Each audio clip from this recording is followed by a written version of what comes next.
नमस्कार। इस दिल से के एपिसोड में हम बात करेंगे भाषा की।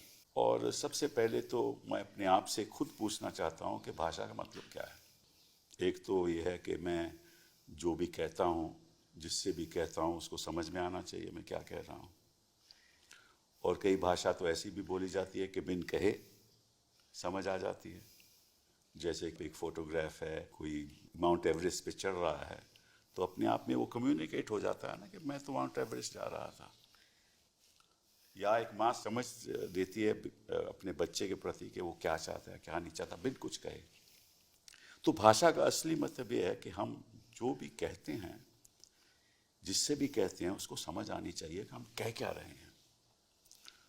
और ऐसे अल्फाज हमें इस्तेमाल करने चाहिए, ऐसे अल्फाज प्रयोग करने चाहिए कि जिससे उसको समझ आ जाए। तो इस बात पे हम चर्चा करेंगे कि भाषा का मतलब क्या है। और इस संदर्भ में ये जो डिबेट चल रही है, वार्तालाप चल रहा है कि भाई 3 लैंग्वेज फार्मूला है, हिंदी को प्राइमेसी देनी चाहिए, अहमियत देनी चाहिए हिंदी को। और साउथ इंडिया में कुछ लोग कहते हैं कि भाई ये तो एक किस्म का कल्चरल हमारे ऊपर इम्पोजिशन है। क्या ये सही है या गलत है, इसके बात पे भी हम चर्चा करेंगे। अब जब ये इशू शुरुआत में आया, और ये इशू भाषाओं का आज से रेलेवेंट नहीं है, ये मेरे ख्याल 1800 से रेलेवेंट है। और इसके प्रति कई विवादित मुद्दे उठे। जब मुगल यहाँ राज कर रहे थे तब भाषा का क्या प्रयोग था, तो फिर अंग्रेज़ आ गए तब भाषा का प्रयोग क्या रहा। उसके बाद जब हमारा संविधान बनने लगा, उससे पहले 1937 में बड़े विवाद पैदा हुए भाषा के प्रति, हिंदी भाषा के प्रति। फिर तय किया गया कि किस भाषा को अहमियत देनी चाहिए, क्या हिंदी ही हिंदुस्तान में भाषा ऐसी होनी चाहिए जिसको सब पढ़ें, उस पर विवाद पैदा हुआ। और फिर नेशनल एजुकेशन पॉलिसी आई 1986 में, फिर 2020 में। तो वो नेशनल एजुकेशन पॉलिसी क्या कहती है, उसके बारे में भी हम चर्चा करेंगे। लेकिन देश बदल गया, दुनिया बदल गई। और आप अगर सोचिए तो इस देश में जो हमारा सर्विस सेक्टर है, वो किस भाषा का इस्तेमाल करता है। क्योंकि जो सर्विस सेक्टर है हमारा 55%, मतलब 55% of our GDP service sector से आती है। वो सर्विस सेक्टर क्या है, जो सब अंग्रेजी जानते हैं। तो जो वेल्थ हिंदुस्तान की है, जो जीडीपी है हिंदुस्तान की, उसकी जो बुनियाद है वो अंग्रेजी है। और अगर आप लोग अंग्रेजी सीखना बंद कर देंगे तो उसका प्रभाव क्या होगा। हमारी जो दुनिया की डिप्लोमेसी है वो लगभग अंग्रेजी से ही आगे चलती है। हमारी जो इंटरनेशनल ऑर्गेनाइजेशंस हैं वहाँ भी लगभग एक अंग्रेजी इस्तेमाल होती है। थोड़ी बहुत फ्रेंच होती है, थोड़ी बहुत दूसरी लैंग्वेजेस होती हैं, बस ज़्यादातर अंग्रेजी तो बात होती है। हमारी बायलैटरल डिस्कशंस होती हैं कई देशों के साथ, वो भी अंग्रेजी में होती हैं। तो लबाब यह है कि भाई अंग्रेजी की भी बहुत अहमियत है अंतर्राष्ट्रीय स्तर पे। और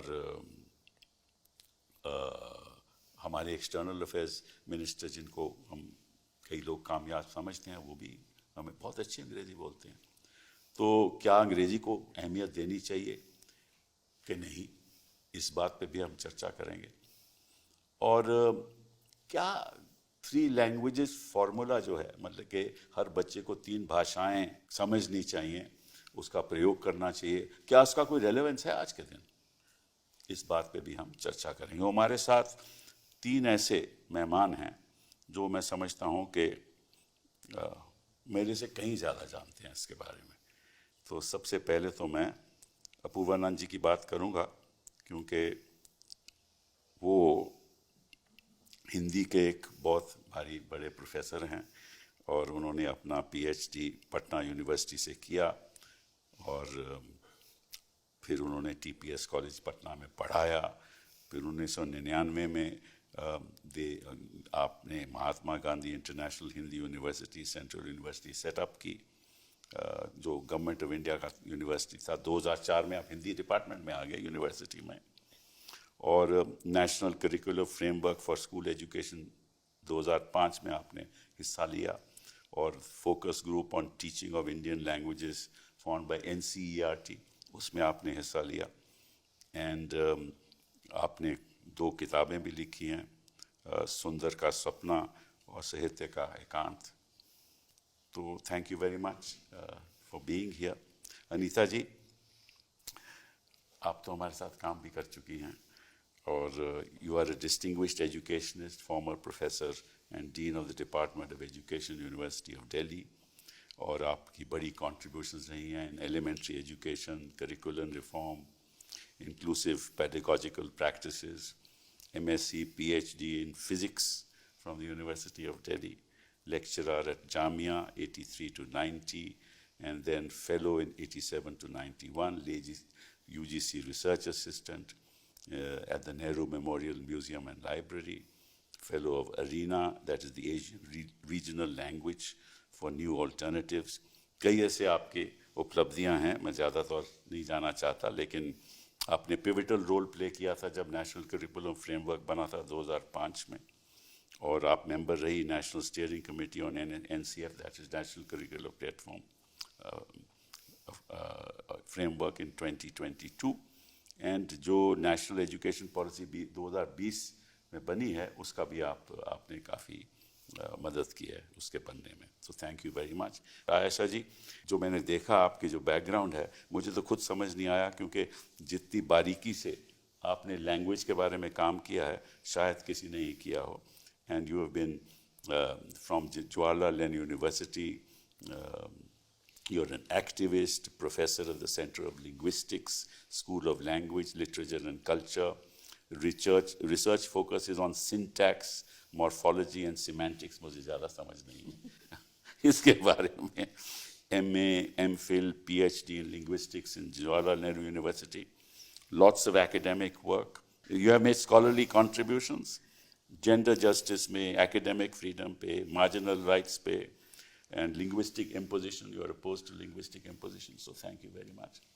तो पूर्वांजलि, शुरुआत आपसे करते हैं कि भाषा का मतलब क्या है। कुछ तो वह जो आपने बतलाया है, लेकिन भाषा से लोग अपने अपने तरीके से भाषा को समझने का प्रयास करते हैं कि आप एक दूसरे से रिश्ता बनाने की कोशिश करते हैं ज़ुबान के ज़रिए।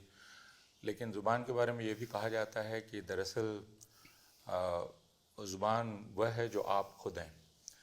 तो ज़ुबान सिर्फ एक ज़रिया नहीं है किसी तक पहुंचने का, बल्कि वो आपके वजूद को बतलाती है, आप जो हैं। तो इसलिए हम सिर्फ उसको एक रास्ता नहीं मानते हैं या एक ज़रिया नहीं मानते हैं, और उसको सिर्फ साधन नहीं मानते हैं, बल्कि ये मानते हैं कि वो हमारी पूरी शख्सियत को जाहिर करने का एक तरीक़ा है। और भाषा इसलिए बहुत अहम है क्योंकि भाषा जो एक पूरा समुदाय है, उसकी याददाश्त को भी इकट्ठा रखती है और उस याददाश्त को आगे भी ले जाती है। वह जिसे आप संस्कृति कहते हैं, उस संस्कृति के ज़ख़ीरे को भी रखती है, उसको फिर आगे भी ले जाती है। तो इसलिए भाषा के साथ काफ़ी संवेदनशीलता जुड़ी होती है, और लोग ये मानते हैं कि अगर आप उसके साथ कोई छेड़छाड़ कर रहे हैं तो दरअसल आप हमारे साथ कर रहे हैं, सिर्फ उस भाषा के साथ नहीं कर रहे हैं। भाषा के साथ एक रिश्ता इंसान का इस तरह का बन गया। लेकिन एक दूसरी गलतफहमी जो बहुत सारे लोगों को होती है वो ये कि भाषा, और हम अक्सर अपने क्लासेस में देखते हैं कि भाषा वह है जो लिखी जाती है। इसलिए प्राय लोग कहते हैं कि ये बड़ी भाषा है क्योंकि इसके पास लिखित साहित्य बहुत है, और फिर हमें कहना पड़ता है कि भाई साहित्य तो अगर लिपि ना भी हो तो भी भाषा है। ये बात समझना बहुत ज़रूरी है कि भाषा का स्क्रिप्ट से या लिपि होने से कोई मतलब नहीं है। भाषा होती है क्योंकि वो इतने सारी ज़ुबानें हैं जिनकी लिपि नहीं है या नहीं थी, आप लिपि बाद में बनाते हैं, तो उनका सीधा रिश्ता नहीं है। फिर एक और गलतफहमी है जो बहुत सारे लोगों को होती है, जो भाषा और बोली के बीच फ़र्क करते हैं कि यह तो भाषा है यानी उसका ओहदा बड़ा है, और ये बोली है जिसका ओहदा नीचा है। तो हमारे आयशा जैसे जो दोस्त हैं, उन्होंने हमें समझाया कि नहीं नहीं, भाषा और बोली को आप ऐसे समझिए कि भाषा दरअसल वो बोली है जिसके पास थल सेना, जल सेना और वायु सेना है। तो यानी जिस बोली के पास बोलो आप ये कि जिस बोली के पास राजनीतिक ताकत आ जाती है वो भाषा में आप उसको भाषा का दर्जा दे देते हैं। तो भाषा पर बातचीत की शुरुआत इस तरह से की जा सकती है, लेकिन उसको समझने के तरीके बहुत हैं, अलग अलग तरीके से भाषा को समझा जा सकता है। तो मैं आपसे एक सवाल पूछता हूँ, जो इन्होंने कहा है उससे ही उठाया सवाल कि जैसे भाषा मेरी संस्कृति से जुड़ी हुई है, मेरे इतिहास से जुड़ी हुई है, और जो मेरा कल्चर है उससे पूरे तरीके से जुड़ी हुई है। मैं क्या कौन सी भाषा बोलना चाहता हूँ या नहीं बोलना चाहता, कौन सी भाषा पढ़ना चाहता हूँ या नहीं पढ़ना चाहता, ये मैं समझता हूँ कि मेरी व्यक्तिगत हक है, मेरा अपना हक है। तो अगर मैं चाहता हूँ कि नहीं, मैं ये भाषा नहीं पढ़ना चाहता, तो क्या सरकार कह सकती है कि नहीं आपको वो पढ़नी पड़ेगी? मैं आपसे सवाल पूछता हूँ, एक संवैधानिक सवाल भी है। इसमें एक दो चीज़ें और निहित है। एक तो जैसे अपूर्वानंद ने कहा, भाषा हम जब शिक्षा की नज़र से या बच्चे के विकास की नज़र से, किसी व्यक्ति के विकास की नज़र से देखते हैं, तो भाषा हमें देखने के लिए एक नज़रिया देता है। हम देखते हैं भाषा के ज़रिए से। अगर मेरे भाषा में इतनी गहराई से पहले कई चीज़ों का अवलोकन हुआ है, जैसे कि उदाहरण देते हैं लोग कि बर्फ़ जहाँ बहुत पड़ती है और तरह तरह की बर्फ़ लोग अपने को अनुभव करते हैं, तो वहाँ बर्फ़ के लिए केवल बर्फ़ शब्द नहीं है, उसमें बहुत सारे शब्द हैं। कल पड़ी और आज पिघलने लगी, इस तरह से कई ऐसे शब्द हैं जो उसको फ़र्क करके दिखाते हैं। तो अगर मैं वो भाषा बोलती हूँ, या जैसे कोई उदाहरण देते हैं कि अगर मैं पेड़ पौधों को अच्छे से समझती हूँ, तो मेरी भाषा में बहुत ज़्यादा शब्द हैं जो उसमें विभेदीकरण करके उसको नज़ाकत से, बारीकी से देखना सिखाते हैं। तो इसलिए वो भी ज़रूरी है हमारे लिए, खासकर जो शिक्षा में काम करते हैं या बच्चों के विकास से जुड़े हैं। तो आपने जब कहा कि मैं कोई पढ़ना नहीं चाहूँ, पहली तो ये चीज़ है कि बहुत भ्रम है इसको लेकर कि बच्चे भाषा कैसे सीखते हैं। और दो अंतर है, एक तो बोलना और उसको उसके नज़रिए से दुनिया को देखना, रिश्ते बनाना, और दूसरा पढ़ना लिखना। हाँ, और दोनों में बहुत अंतर है।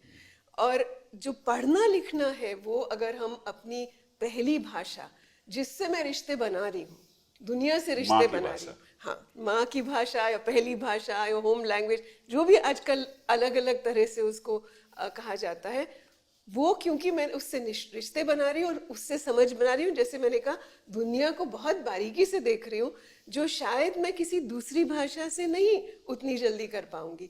तो पढ़ना लिखना जो हमारा जो हमारे लिए सहज है, हमारे दिमाग के लिए, हमारे लिए, वो उस भाषा में अगर मैं पढ़ना लिखना सीखती हूँ, तो फिर जो दूसरी भाषा में सीखूंगी वो बिल्कुल एक अलग प्रक्रिया है, वो सीखना ही अलग प्रक्रिया है।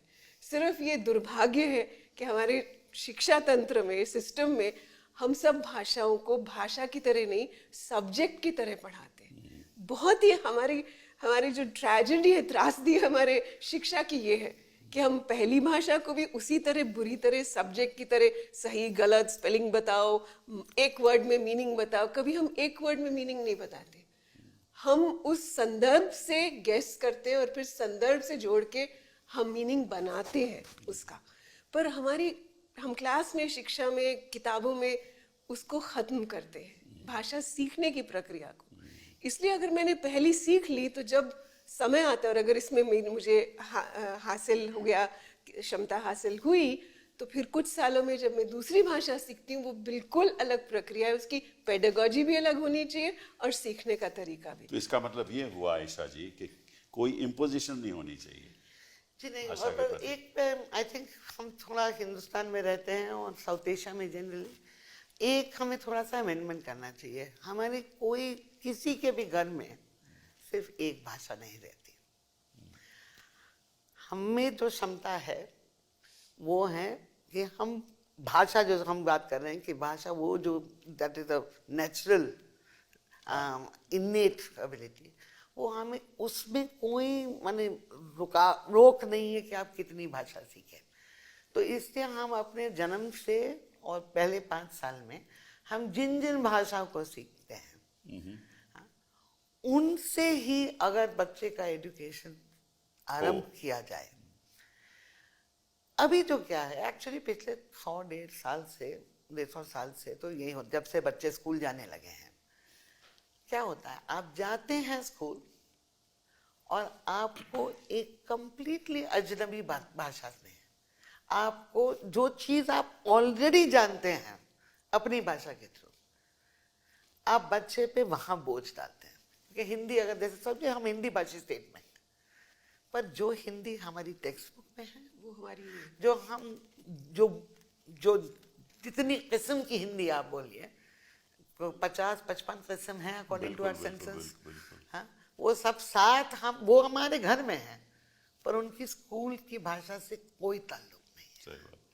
तो इसमें जो हमारी एक्चुअली प्राकृतिक जो हमारा पोटेंशियल है, उसको हमारा स्कूल एजुकेशन, उसका मीडियम ऑफ एजुकेशन, वहाँ पहले उस पे वार हम स्कूल मीडियम एजुकेशन सिखाते हैं, और वो वार सबसे पहले, अगर भाषा, वो वार और वो हमला खत्म होना चाहिए, फिर हम बात कर सकते हैं कि कौन सा मीडियम ऑफ एजुकेशन। अगर आपकी बात मैं आगे ले जाऊं तो आप कहना क्या चाहती हैं कि जो हमारी मातृभाषा है, जो बच्चा सीखता है शुरुआत में, भाषाएं बोलिए, चलिए भाषाएं हैं, उन्हीं के संदर्भ में बच्चे को आगे पढ़ना चाहिए। शुरू तो वहीं से होगा, और कोई ऐसी स्टेज भी आएगी जब उसको दूसरी भाषा से दिलचस्पी होगी कि मैं ये भी पढ़ना चाहता हूँ। तो इसलिए मैंने ये सवाल आपसे पूछा था, क्या उस समय उसको ये हक है कि मैं दूसरी भाषा अपने मन से तय करूंगा कौन सी मुझे सीखना है? नहीं, और वो तो ऑब्वियसली होना चाहिए, पर आप स्टेट का प्रॉब्लम सोचिए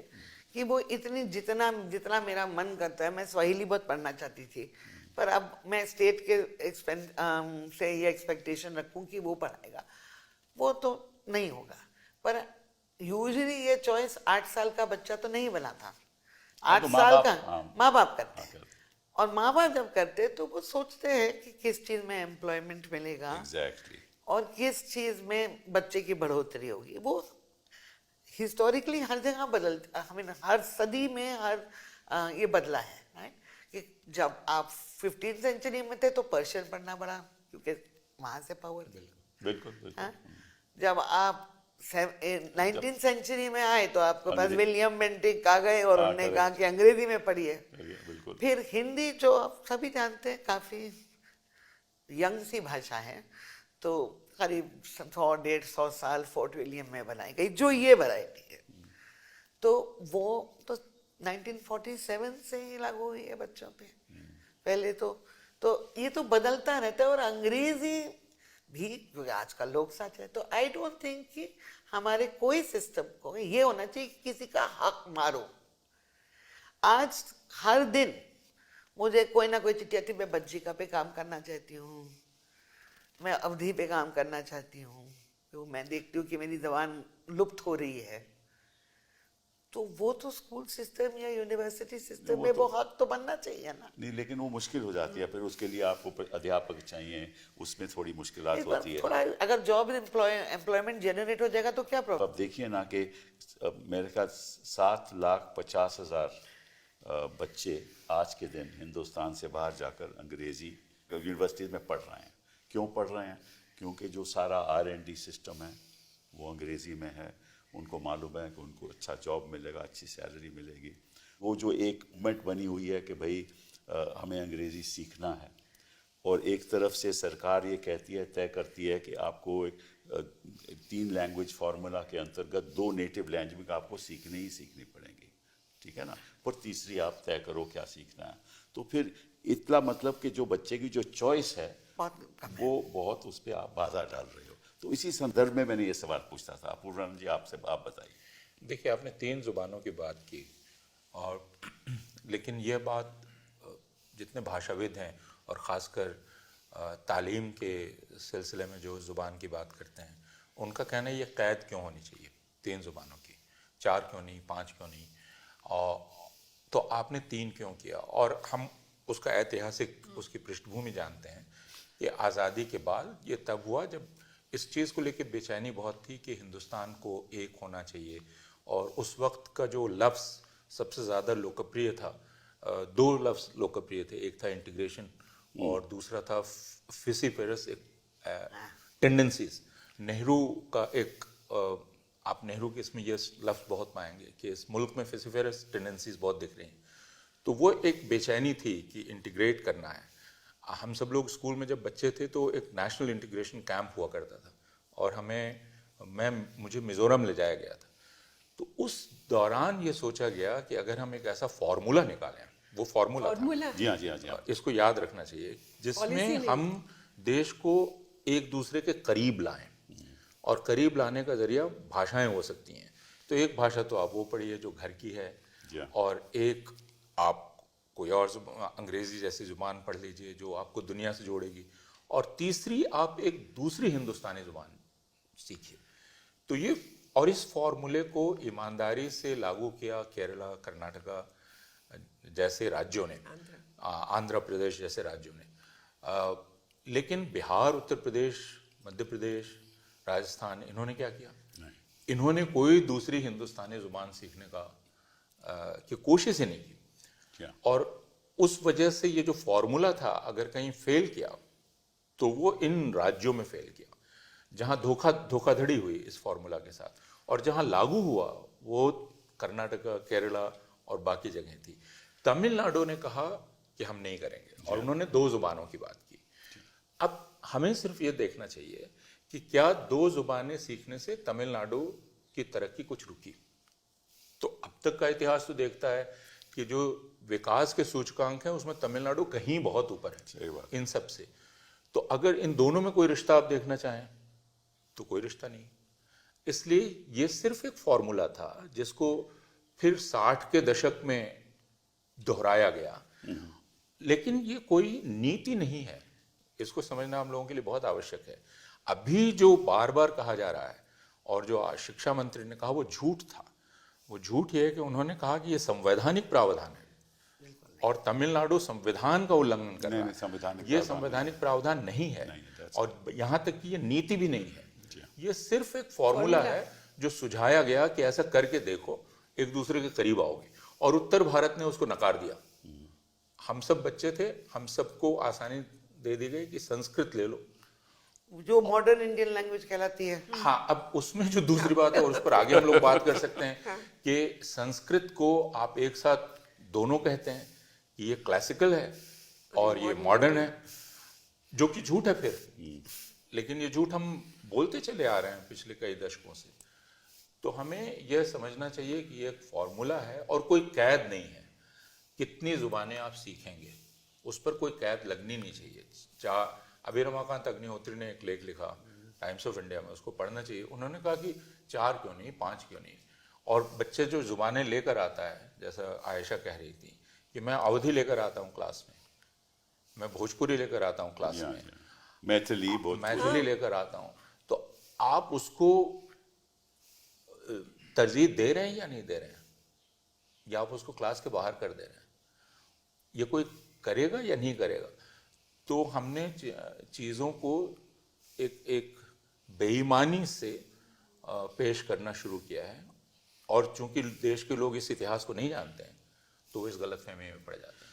तो ये जो डिबेट हुई, शुरुआत इसके जब हिंदुस्तान कॉन्स्टिट्यूएंट असेंबली में सितंबर 12-14, 1949 में ये डिबेट शुरू हुई कि भाई ऑफिशियल लैंग्वेज कौन सी होनी चाहिए, राष्ट्रभाषा कौन सी होनी चाहिए, और वहाँ से फिर ये फार्मूला अल्टीमेटली आगे बढ़ा। और वहाँ रामलिंगन चेट्टियार ने कहा कि, and I am quoting, probably means life and death for the south. मतलब कि इतना वो इमोटिव इश्यूज था। और नेहरू ने कहा, और नेहरू को मैं कोट कर रहा हूँ, not only an incorrect approach, कि किसी भाषा को आप किसी अहमियत दो, not an incorrect approach but a dangerous approach. You just cannot force any language down the people or group who resist that. Absolutely. But language here is script. वही बहुत सबसे बड़ा प्रॉब्लम। सबसे बड़ा प्रॉब्लम है लैंग्वेज इज स्क्रिप्ट। तो दूसरा सवाल जो अनीता से मैं पूछना चाहता हूँ आपसे, कि भाषा वो भाषा है जो मैंने शुरुआत जैसे शुरू की, जो सब समझते हों, और वो भाषा मैं समझता हूँ हिंदुस्तानी है, जिसमें कई भाषाओं का योगदान है। तो वो असल भाषा है, और उसको अहमियत इस देश में दी नहीं जा रही। बिल्कुल, बल्कि हम अक्सर गांधी के इस कोट को देते हैं कि उन्होंने 10 अगस्त को just before I think partition कहा था कि Congress dare not take this position कि हमें संस्कृताइज्ड हिंदी या पर्शियनाइज्ड उर्दू चुन्नी में चुनना है, and it must stand firm as a rock, चट्टान की तरह, कि हिंदुस्तानी सब सीखे और दोनों स्क्रिप्ट्स में, मतलब वो उर्दू की स्क्रिप्ट में और सीखे। मगर तो ये मैं कह रही हूँ कि तब भी ये बातचीत चल रही थी, बट ये जो फॉर्मूला बना जिस समय और आज के समय में, हम पिछले 30-40 सालों में बच्चों की भाषा सीखने की प्रक्रिया को बहुत बेहतर समझते हैं। तो वो एक पॉलिटिकल फॉर्मूला था, एक इंटीग्रेशन करने का, स्टेट्स के लिंग्विस्टिक फॉर्मेशन का, और ये सब बच्चे उसमें थे भी नहीं, ये जो फॉर्मूला बना। अब हम ज्यादा समझ रहे, और न शिक्षा थी। हाँ, ना शिक्षा थी। तो इसलिए अब जो बात आती है वो काफी रिसर्च दुनिया भर में हुआ है, चाहे वो पपुआ न्यू गिनी, जो बार बार कहा जाता है कि उनकी एजुकेशन मिनिस्टर यहाँ आई थी तो उनसे बातचीत भी खूब रोचक हुई कि इतना छोटा, मतलब उनकी जो पॉपुलेशन है दिल्ली से कम है, छोटा सा, और स्कूल में 400 भाषाएं उस समय चल रही थी, टेक्स्ट बुक्स चल रही थी। तो और कई भाषाएं जो पहले लिखित नहीं थी, लिपि नई सोची गई, ऑर्थोग्राफी देख करके क्या इसके साउंड्स है, क्या लिपि लगी, और पूरा एक सिस्टम बनाएगा टीचर्स को, क्योंकि टीचर्स भी तो हम कह रहे कहाँ से आएंगे। तो पढ़ाने के तरीके में अगर हम ये देखते हैं कि बहुभाषी बच्चे आ रहे हैं हमारे पास, या हम भी बहुभाषी है, कैसे हम उसका इंटीग्रेशन ज्यादा तो उससे होगा। और हम समझे, अब मुझे भाई एक उदाहरण देना चाहती हूँ, केरल ने कुछ साल पहले अपना काफी करिकुलम रिन्यूअल किया था, और वहां जाके माना जाता है कि मलयालम है, एक भाषा है। वहां नॉर्थ और साउथ में बहुत फर्क है, और फिर पॉलिटिकल फर्क है, फिर स्टेटस, सत्ता का फर्क है कि नॉर्थ क्या समझते हैं और साउथ में पॉलिटिकल पावर ज्यादा है कि नहीं। नॉर्थ में तो बहुत कॉन्शियसली जब किताबें लिखी गई, जब भाषा को देखा गया, तो इस तरह से लिखा गया कि बच्चे कहीं भी हो, वो आदिवासी क्षेत्र में हो, वो किसी और क्षेत्र में हो, मलयालम ही अगर इस्तेमाल भी हो रही है, वो किस तरह की मलयालम है। और आई थिंक ये लिखित में भी, बोलने में तो सही, पर लिखित में भी कैसे।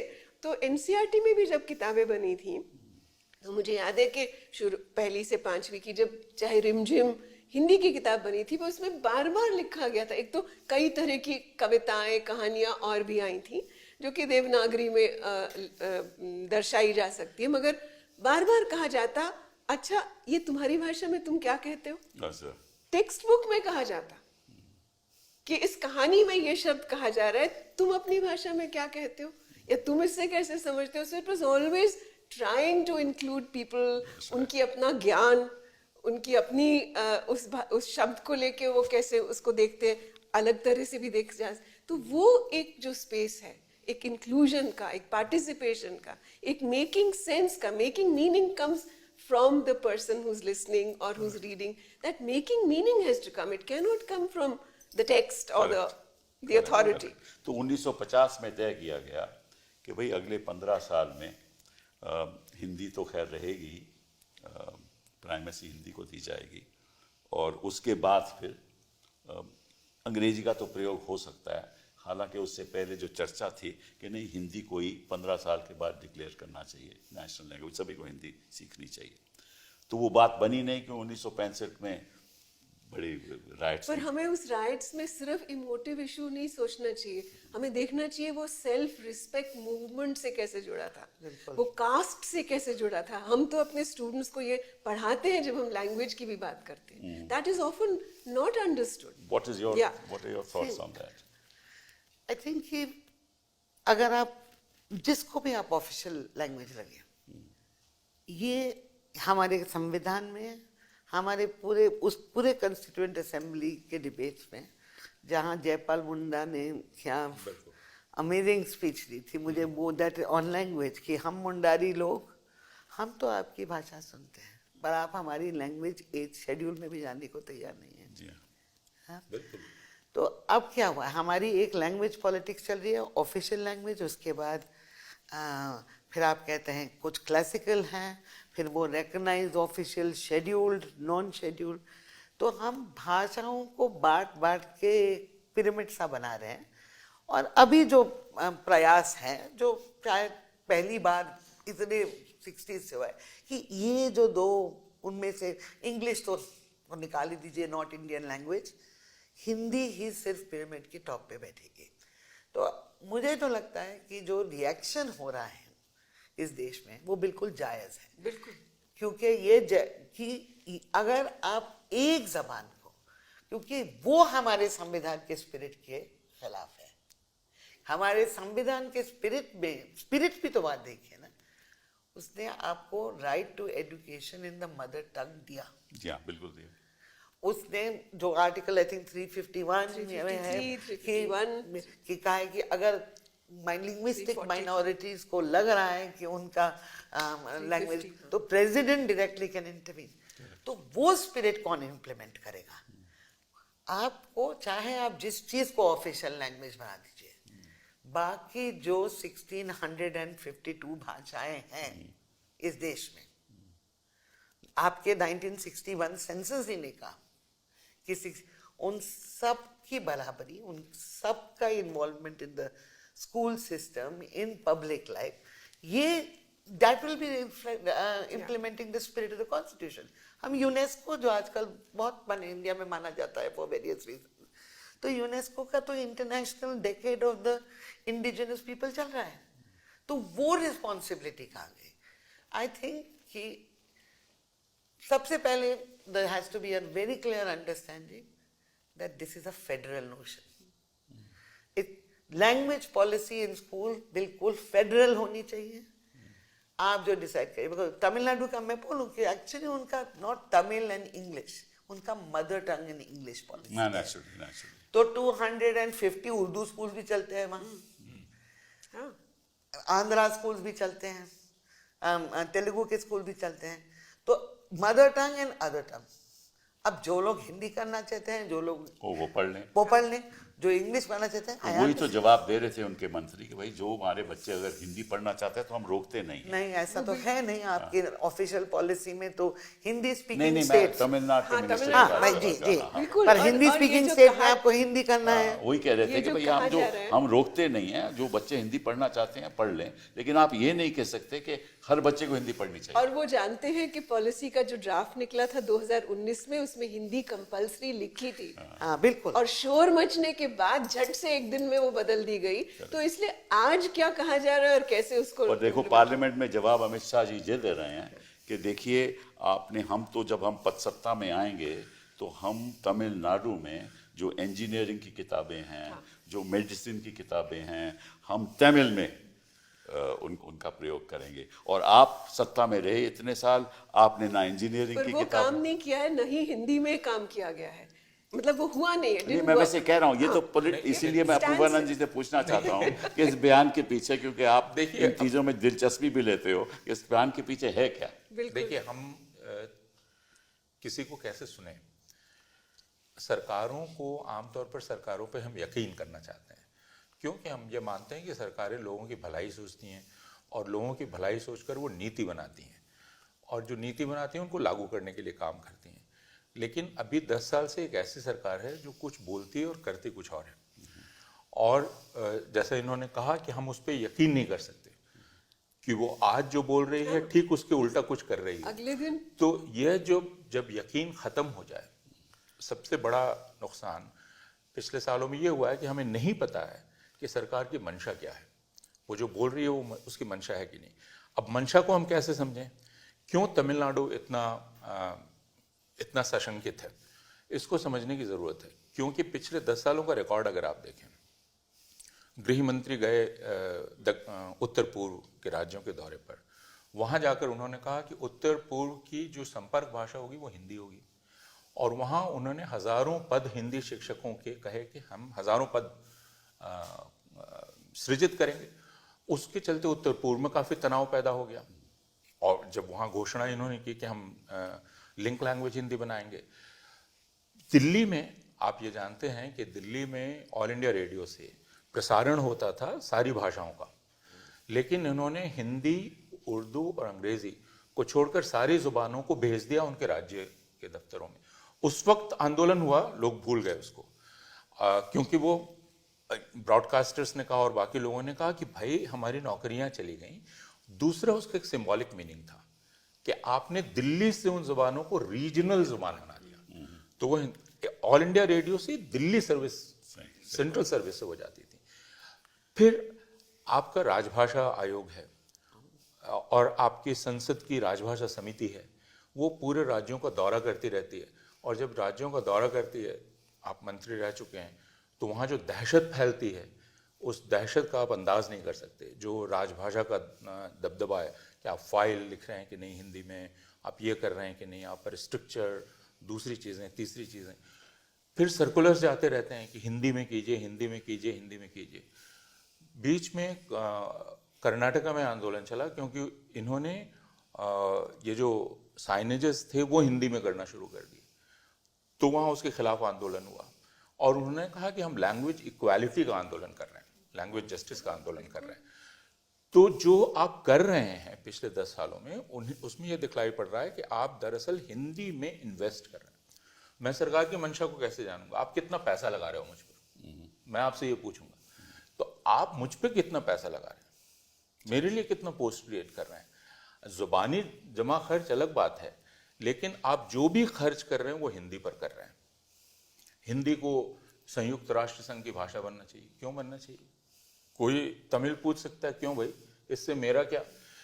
फिर इन्होंने एक सर्कुलर दिया, दुनिया भर में हिंदुस्तान के सारे दूतावासों को सर्कुलर दिया कि आपका सारा कामकाज हिंदी में होना चाहिए, और उसके लिए बहाली हुई।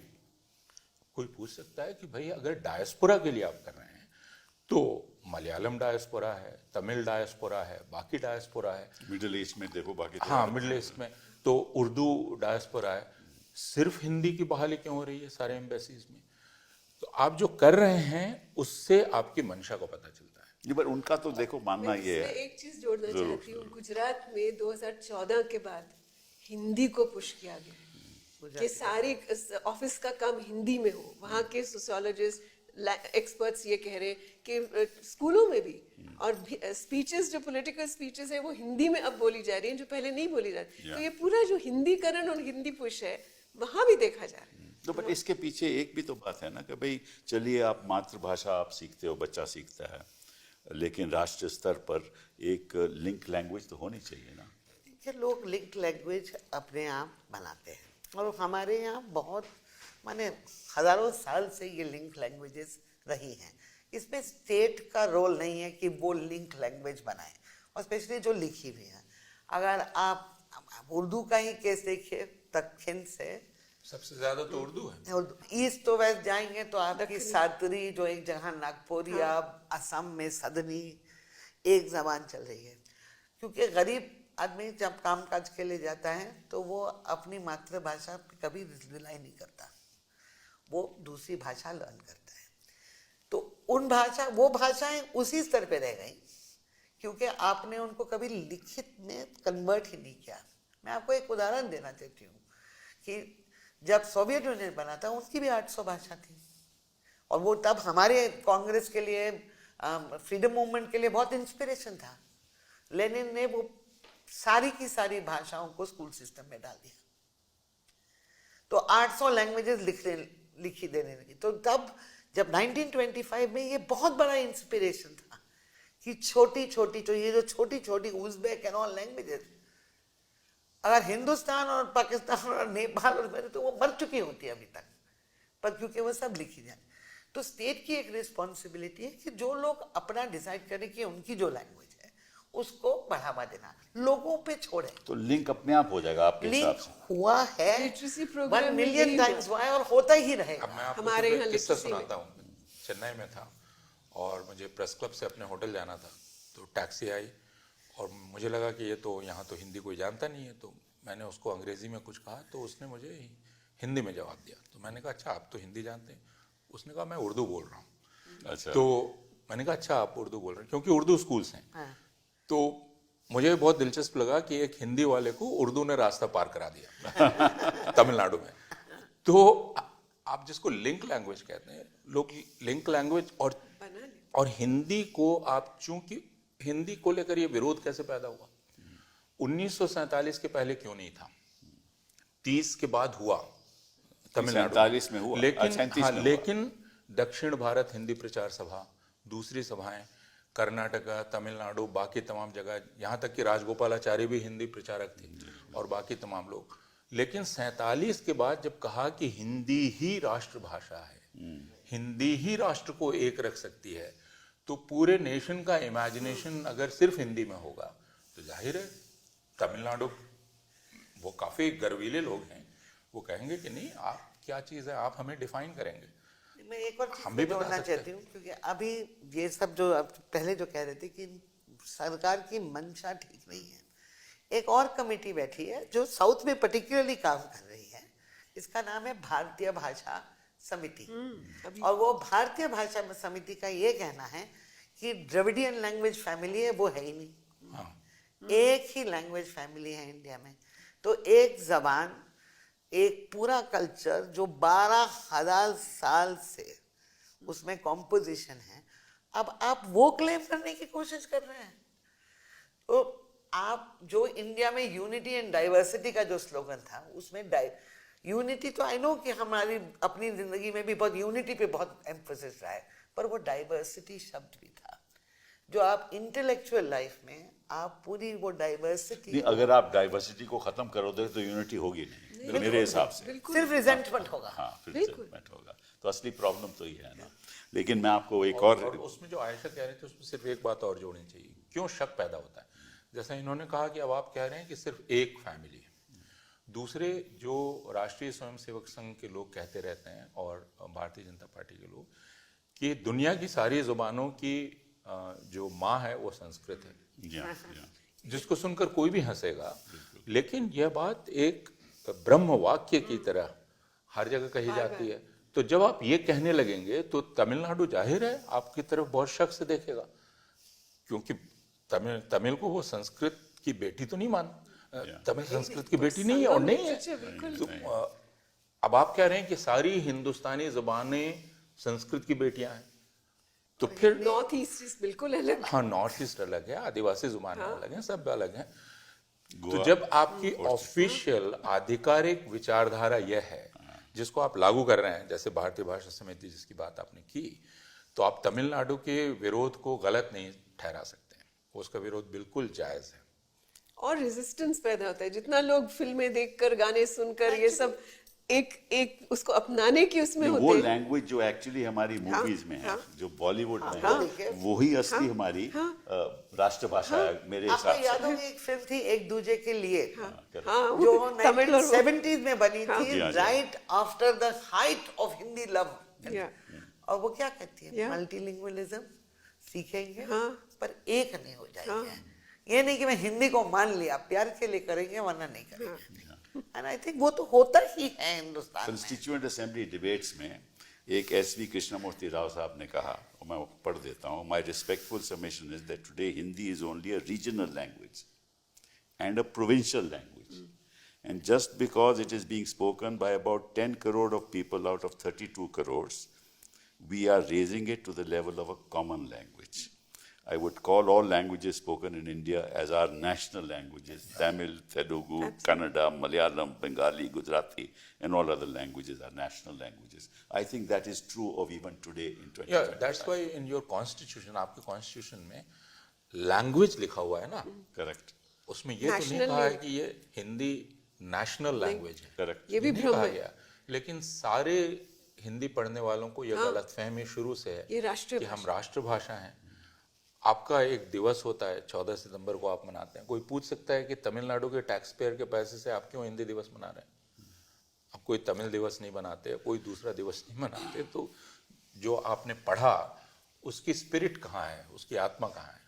वो तो है नहीं। हाँ, ये जो पहली जो 8 शेड्यूल जो बना था जिसमें लैंग्वेजेस जिसका नाम है, 6 शेड्यूल था शायद पहले। 8 हाँ, तो उसका स्पिरिट, वो शेड्यूल बनाने का पॉइंट क्या था? ये था कि इन सब जबाने which were big regional link languages, इनका जीनियस हमारी हिंदी को फर्टिलाइज हाँ, करेगा। बिल्कुल। उसका ये नहीं था कि यही भाषा है, क्योंकि आपके कॉन्स्टिट्यूशन में तो mother tongue education, rights of एक लिंग्विस्टिक आर्टिकल है जो कहता है हिंदी को और ज्यादा संपन्न बनाना है। हाँ, तो that is why you had a schedule at all. नहीं, there's now a और अब तो fundamental लाइन लगी हुई है कि हमें शेड्यूल में डाल दो, तब हम there is जबान a fundamental right of linguistic minorities Yes, to yes. take care of their तो rights. हमारे That's a संविधान fundamental What was right. interesting is to Misrepresent make करना है। Hindi more Exactly, संपन्न. exactly. That is an article there. But मैं एक और सवाल पूछना चाहता हूँ, ये है कि मैं जब रेडियो स्टेशन से या कुछ टीवी चैनल्स में जब बात सुनता हूँ तो ऐसी जो मुश्किल हिंदी है मुझे भी समझ नहीं आती। तो मैं ये सवाल पैदा होता है कि अगर आपने जुबान अपनानी ही भी है तो ऐसी अपनाइए जो अगले को समझ आए, क्योंकि ऐसी हिंदी तो आम आदमी हिंदुस्तान में समझता ही नहीं है। देखिए, और इसीलिए सॉरी, मैं विरोध क्यों पैदा होता है, क्योंकि एक तरफ तो आप कहते हैं कि हिंदी को पूरे हिंदुस्तान को जोड़ने की ज़ुबान बनना चाहिए, दूसरी तरफ फरमान जारी करते हैं कि इन अल्फाज को निकाल दीजिए हिंदी से, क्योंकि ये उर्दू हैं, क्योंकि ये विदेशी हैं। तो आप कैसी हिंदी बना रहे हैं? आप ऐसी हिंदी बना रहे हैं जो आपके करीब के पड़ोसी को नहीं समझ में आएगी। बिल्कुल, यही और problem वो है। पड़ोसी जो लफ्ज बोलेगा उसको आप निकाल देंगे। आपके घर में नहीं समझ आएगी। हम तो कितने डेकेड से ये संघर्ष अनीता कर रहे हैं जी, कि टेक्स्ट बुक में उस- हम पेट लिखेंगे, वो कहते हैं नहीं उधर लिखिए। अब मैं- उधर कौन मैं समझेगा? आपको बताऊं कि आज जो पुरानी FIRs होती थी वो तो लगभग उर्दू उर्दू में में ही है, होती, हाँ, उर्दू में, बिल्कुल। बल्कि हिंदुस्तानी में होती, या ठीक है ना? हिंदुस्तानी, but उर्दू। अभी रिट पिटिशन फाइल हो गई हाई कोर्ट में कि हाँ, सारी इनको हटा FIRs को दो। आप बदलो, वहां शुद्ध हिंदी में FIR लिखो। कोई पुलिसमैन लिख ही नहीं सकता, नहीं। क्योंकि उसको तो जुबान वो आती ही नहीं। आम पुलिसमैन को तो जुबान आती ही नहीं, तो वो कहाँ से लिखेगा? अगर ये नजरिया उर्दू को लेकर है, जो कि यहीं पैदा हुई, यहीं पली बढ़ी, हाई कोर्ट ने कहा ऐसा करना चाहिए। हाँ, तो और ये अगर कोर्ट का है तो उससे समझा जा सकता है कि बाकी लोग बहुत सचेत हो जाएंगे कि भाई आपका इरादा क्या है। आप तो अपने ही घर में पैदा हुई चीज को घर से बाहर निकालना चाहते हो, तो इरादा फिर क्या है आपका? तो इरादे पे आए ना फिर।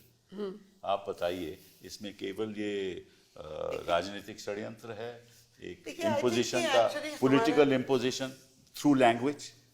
नहीं, वो तो है, पर आई थिंक दैट आप पहले जो हम हिंदी की बात कर रहे थे, हम आप इतनी कठिन क्यों बना रहे हैं कि आम लोग ना समझ पाए। हमारे जो एजुकेशन की जो परंपरा रही है, शिक्षा की जो परंपरा रही है, वो रट के याद करना और ओरली पास करने की है। तो तब आप इतना मीनिंग पे कॉन्सेंट्रेट नहीं करते अगर आप वो प्रिजर्व कर रहे हैं। और एक ब्राह्मणिकल ट्रेडिशन है जिसमें शिक्षा एक्चुअली रियल लाइफ से काफी दूर रहती है, दूर बैठती और है, अथॉरिटेटिव होती है, वो बिल्कुल माने प्रवचन की तरह होती है। पर मॉडर्न लाइफ में, और इसलिए हमारी जो यूनिवर्सिटीज हैं उन पे इतना भारी भरकम अटैक है, अब बदल गया है सब नजरिया। That's right. क्वेश्चन एवरीथिंग, पूछो, अगर सिंपल सी सिंपल बात पूछो क्यों, रिस्पॉन्सिबली पूछो, ये नहीं कह रहे कि आप, पर सवाल पूछो। तो उस आई थिंक एक तो लैंग्वेज इतनी दूर जा रही है, तो एक अंडरस्टैंडिंग है कि जो एजुकेशन का, कि एजुकेशन आपको एम्पावर नहीं करता है सोचने के लिए, वो बस आपको मैंने गुरु टाइप रट्टा बना लगाओ, दे, इम्तिहान में बैठ द्रोणाचार्य जाओ। बना दे, क्रैक और कर फिर दो आप जाके एग्जाम हर को। जगह प्रवचन करें। पर वो it is, so I think it is anti modern, anti intellectual, Anti-democratic. और उसके बाद तो naturally it will be anti democratic, because ये तो आई डोंट थिंक कि इंडिया में कोई बिलीव कर सकता है कि तमिलनाडु और साउथ इंडिया को आप कुचलेंगे और वो कुचल जाएंगे। नहीं, सवाल ही नहीं। वो सवाल ही नहीं है, और आपको वहाँ टेकर्स भी नहीं मिलेंगे। पर I think it's more fundamental, it's more cultural. वो एक ब्राह्मणिकल आइडियोलॉजी जिसमें education does not set you free, वो इसको आई थिंक इम्प्रेस करने Purnarji, की। what's the solution then? Solution is to democratize things. How? And solution is to let people be. जो एक नेहरू ही कहा करते थे कि चीज़ों को बहुत कस मत दो। तो अगर हम एक रखना चाहते हैं, आप अपनी मुट्ठी में बालू आपने उठाया और यूं कस दिया तो पूरी वो तो निकल जाएगा आपका, और यूं रखा तो वो पूरा हाथ में रहेगा। तो अगर आपको मुल्क को रखना है तो अपनी मुट्ठी को ढीली रखिए, उसको कसिए नहीं। अब जैसे ही आप कसेंगे मुल्क हाथ से निकल जाएगा। तो यह समझना सबके लिए बहुत ज़रूरी है कि आप एक मजहब, एक ज़ुबान, एक कल्चर, अगर ये वाला राष्ट्रवाद आप चलाना चाहते हैं तो ये हिंदुस्तान में तो नहीं चलेगा। And to Hindustan follow the टूट जाएगा। constitution. और वो आप नारा हमसे लोग अच्छा नहीं जानते भूले हैं। हैं, वो नारा आरएसएस का नारा था, हिंदी हिंदू हिंदुस्तान। करेक्ट। वो हिंदू राष्ट्रवाद का नारा है। तो क्या उस नारे को इन्होंने छोड़ दिया? नहीं, वो तो नहीं छोड़ा है। नहीं छोड़ा। तो इसलिए जब तक आप उस नारे को नहीं छोड़ेंगे और अपनी मुट्ठी ढीली नहीं रखेंगे, अगर कसेंगे तो सब निकल ये तो जाएगा। पिछले 2014 से तो ये कसते जा रहे हैं। तो फिर लोग निकलते जा रहे हैं। ये जो आप विरोध देख रहे हैं, ये कोई राष्ट्र विरोध नहीं है ना, ये है कि आप मेरे वजूद को कुचल रहे हैं। आप मुझे बताना चाहते हैं मैं कैसे रहूँगा, जबकि मैंने ये सीखा पूरे स्वाधीनता आंदोलन में कि मैं आज़ाद कैसे रहूँगा, ये मुझे सिखाया गया। अब आप मुझे कह रहे हैं कि मैं उठूँगा कैसे, बैठूँगा कैसे, कपड़ा क्या पहनूँगा, खाना क्या खाऊँगा, मेरी कल्चर क्या होगी। हर चीज़ को आप केंद्रीय स्तर पर परिभाषित कर देंगे और आप कह रहे हैं उसे मान लो। ये तो पूरी आज़ादी के आंदोलन में नहीं किया गया। गांधी दक्षिण अफ्रीका में थे, अगर गांधी का ही उदाहरण दें तो वहाँ अखबार जो वो निकालते थे उसमें तो तमिल में भी निकालते थे, उर्दू में। तो जब वो उतनी ज़ुबानों को, क्योंकि वहाँ जो डायस्पोरा था उसमें तमिल लोग भी थे, बाकी लोग भी थे, तो गांधी तो वहाँ देख रहे थे, वहाँ तो उन्होंने कोई ये नहीं किया कि नहीं नहीं आप हिंदी ही चलाएंगे और कुछ चलाएंगे। इस बात को समझना हमारे लिए बहुत ज़रूरी है कि आप इस राजनीति को जब तक नहीं छोड़ेंगे, इस विचारधारा को नहीं छोड़ेंगे कि जो आजकल कहा जाने लगा है कि एक राष्ट्र एक ये, एक राष्ट्र एक ये, बिल्कुल नहीं। राष्ट्र की भावना ज़रूर एक है, लेकिन वो बिना इस अनेकता की वास्तविक स्वीकृति के संभव नहीं है। वह मानना सबके लिए बहुत जरूरी है। और ये जो अभी चल रहा है विवाद ये तमिलनाडु के साथ, ये केवल भाषा को लेके भी नहीं है, ये पूरा जो पॉलिसी है, शिक्षा पॉलिसी नीति है, उसको लेके है, जो बहुत घातक है। और तमिलनाडु कहता है कि आप फोर्स कर रहे हो कि मैं 50% को बाहर निकाल के वोकेशनल कराऊं। ये क्या मतलब है? वोकेशनल भी कास्ट से जुड़ा है, मैं क्यों वोकेशनल कराऊं? मैं सबको मौके दे रहा हूं। तो इसलिए it's a much larger issue. इसको भाषा अभी बन गई है, बट उनके सेंट्रल स्क्वायर, सेंट्रल जो स्कीम्स है उनका पैसा नहीं मिल रहा वो तो टीचर्स कह के रहे हैं ना साथ। कि भाई हम पैसा नहीं देंगे जब तक इसको लागू नहीं करोगे। 2000 करोड़ नहीं दे तो रहे। वेस्ट बंगाल में यही तो हो रहा है। ये जो है आपकी ये सरकार थी, आप मुझे बताइए उसके पहले की सरकार थी कि क्या आपने कभी ये किया कि हम पैसा नहीं देंगे? पैसा मैंने नहीं नहीं देंगे। कहा, आज तक नहीं। तो ऐसा कभी हुआ ही जब तक नहीं। मैं था मैंने तो कभी नहीं कहा, हमारी सरकार किसी ने भी नहीं कहा। आप किसी सरकार ने नहीं कहा। उसके आप ये पहले नहीं कह सकते। देवगौड़ा की सरकार थी, बाकी जी हाँ, सरकारें कभी थी। नहीं। कॉन्स्टिट्यूशन में भी तो कुछ है। आप धमकी दे रहे हैं। Yeah. तमिलनाडु वाले कह रहे हैं कि भाई हमारे टैक्स का पैसा हाँ, आप ले आप लेते ले रहे हैं हो, Correct. और आप हमें पैसा नहीं पैसा दीजिए। नहीं दे रहे हो। केरल में भी ये हाल है। ये तो नहीं चलेगा। आई थिंक कि बहुत बड़ी क्राइसिस पैदा की गई है और उसमें जबानों के साइड लेना आई थिंक गलत But है। ऐसा भाई ये end this discussion by just asking one fundamental question कि क्या ये जरूरी है कि ये मुद्दा जब इस देश के सामने इतने गंभीर मुद्दे हैं, हाँ, ये मुद्दा अहमियत रखता है आज के दिन कि हम इसके सारी पॉलिटिक्स लैंग्वेज पे चलाएं? मुझे लगता है कि लैंग्वेज पॉलिसी होनी चाहिए, चाहिए। पॉलिटिक्स नहीं होनी चाहिए। होनी चाहिए पॉलिसी, वो अहमियत रखता ये है। पॉलिसी तो है ना। नहीं नहीं, है। पर ये नहीं, पॉलिसी पॉलिसी यही है कि जो द कल्चर ऑफ द पर अपनाई डाइवर्सिटी, नहीं गई है, कभी the इम्प्लीमेंट नहीं mosaic हुई of है। diversity of India should be part of the language policy True, of India. but But I it's think not it is there. not adequately implemented. I No, will not say this. implemented. That's the problem. Because सारी languages का development के सवाल में पूछे, आपकी छोटी छोटी भाषा नहीं है 20,000 लोगों की, ये 2 मिलियन माने 2 करोड़ 20 करोड़, वो लैंग्वेज का हक बनता है कि वो स्कूल में बोली जाए। बिल्कुल। तो उसके लिए पॉलिसी बनाई है ना। झारखंड में हिंदी मीडियम, मतलब ये क्या मतलब है इसका? तो इसलिए ये पॉलिसी Formula नहीं नहीं है, चाहिए हमें, policy फॉर्मूला चल रहा है जो बहुत ही डिफरेंशिएटेड तरीके से चल रहा है, जो बहुत मतलब न्यायपूर्वक नहीं चल रहा है। तो पॉलिसी बननी चाहिए जो कि फेडरलिज्म को रिकॉग्नाइज की जाए और फिर स्टेट्स बनाए। चलिए इस बात पे हम अपनी चर्चा खत्म करते जी, हैं। बहुत बहुत शुक्रिया। धन्यवाद आप लोगों का। नमस्कार।